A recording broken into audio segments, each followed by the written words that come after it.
सरोवर के किनारे राम लक्ष्मण बैठ जाते हैं।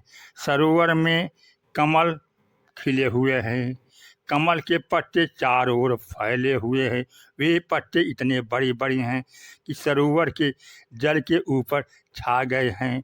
भगवान राम लक्ष्मण से पूछते हैं, हे लक्ष्मण, तुम्हें क्या दिखाई दे रहा है?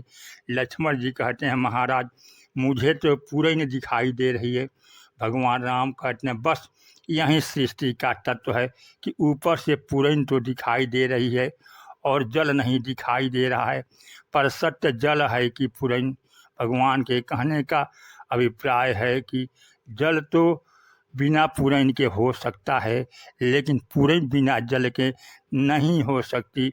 भगवान राम दृष्टांत देते हुए कहते हैं, पूर्ण सघन ओट जल बेगिन पाई मर्म, माया छन देख यहीं जैसे निर्गुण ब्रह्म।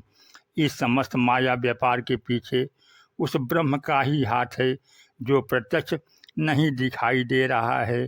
तो सृष्टि तो दिखाई दे रही है, लेकिन सृष्टि के तत्व को समझने के लिए गोस्वामी जी से पूछा गया। तो गोस्वामी जी कहते हैं कि भाई सृष्टि के तत्व को जानने के लिए पहले अपनी बुद्धि को धोइए। व्यक्ति की बुद्धि तो बड़ी तीव्र होती है, पैनी होती है, कुशाग्र होती है। गोस्वामी जी कहते हैं, पैनी हो, कुशाग्र होती हो, लेकिन पवित्र बुद्धि नहीं होती। वस्त्र कितना भी मूल्यवान हो, लेकिन अगर उसमें कण कण में गंदगी भर जाए तो क्या उसे धोना जरूरी नहीं है? उसी प्रकार मनुष्य की बुद्धि भी संस्कारों से मलिन हो गई है, व्यवहार में रहते रहते और भी मलिन हो गई है। इसलिए मनुष्य को पहले अपनी बुद्धि को धोना चाहिए। बुद्धि को किस वस्तु से धोया जाए? तो गोस्वामी तुलसीदास जी कहते हैं कि छूटई मल की मल ही के धोए, घृत की पाव को बारी बिलोए। मल से मल कभी नहीं धुलेगा, मल तो जब धुलेगा तब जल से। और यह जल कौन सा है? प्रेम भगत जल बिनु रघुराई, अभी अंतर मल कबहू की जाई। प्रेमा भक्ति के बिना आंतरिक मल की निवृत्ति नहीं होगी। तुलसीदास जी से पूछा गया, महाराज मल तो हमारे कहीं नहीं दिखाई दे रहा है, हम तो बहुत साफ कपड़े पहनते हैं। और तब वे मल गिनाते हुए विनय पत्रिका में आंतरिक मल के बारे में कहते हैं, मोह जनित मल लाग विविध विधि, कोटि हूँ जतन न जाई। जन्म जन्म अभ्यास निरत चित, अधिक अधिक लपटाई। यह गंदगी कैसे आ जाती है? गोस्वामी जी कहते हैं कि पर निंदा सुन श्रवण मलिन भय, विषय दोष पर गाय। दूसरे की निंदा सुनते सुनते कान मलिन हो जाए और जिह्वा गंदी हो जाती है।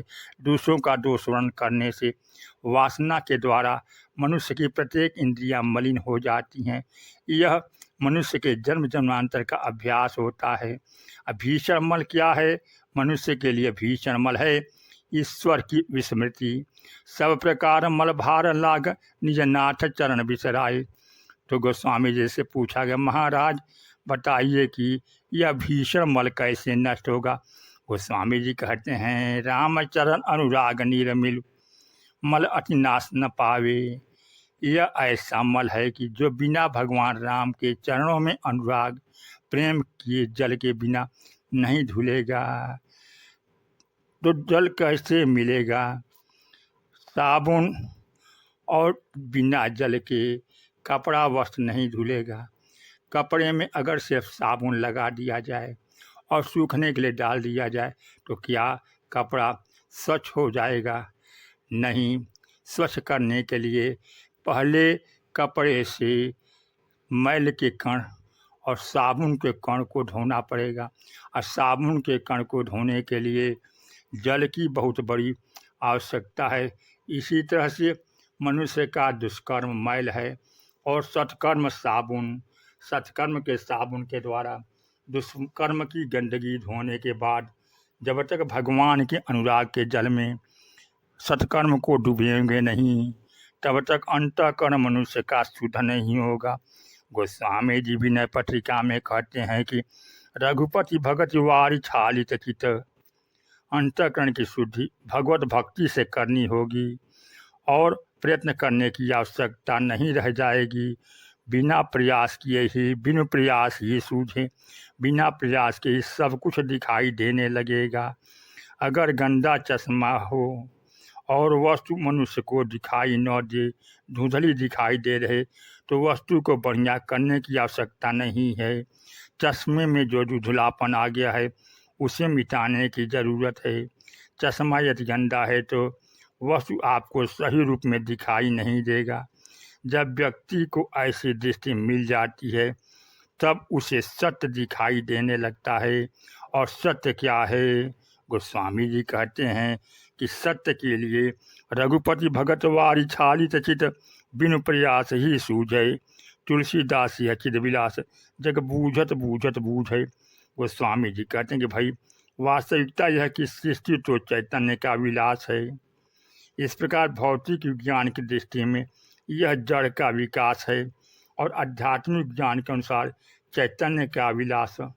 चैतन्य के विलास को समझने के लिए आया है कि जैसे पर्वत जड़ है और पर्वत से जो नदी निकलती है वह भी जड़ है, पर जो प्रत्यक्ष जड़ दिखाई देता है उसके मूल में चैतन्य तत्व ही विद्वान है।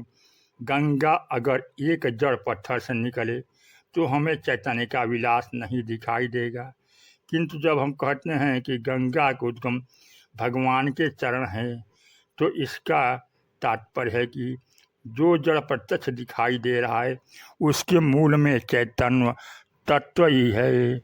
हिमालय की बेटी पार्वती है, क्या किसी पहाड़ की बेटी पार्वती होती है? लेकिन जड़ में जो प्रतीत होता है उसमें से आप चैतन्य को खोज सकते हैं कि नहीं, इस खोजने के लिए ही अध्यात्म जगत है, रामचरित मानस है। इसलिए रामचरित मानस सबके लिए कल्याणकारी है। रामचरित मानस के द्वारा ही मनुष्य अध्यात्म को जान सकता है, अपने अंतःकरण में ईश्वर को विराजमान को देख सकता है। जासु कथा भव भेषजा हरण घोर त्रैशूल, सो कृपालु मोहितो पर सदा रहूं अनुकूल।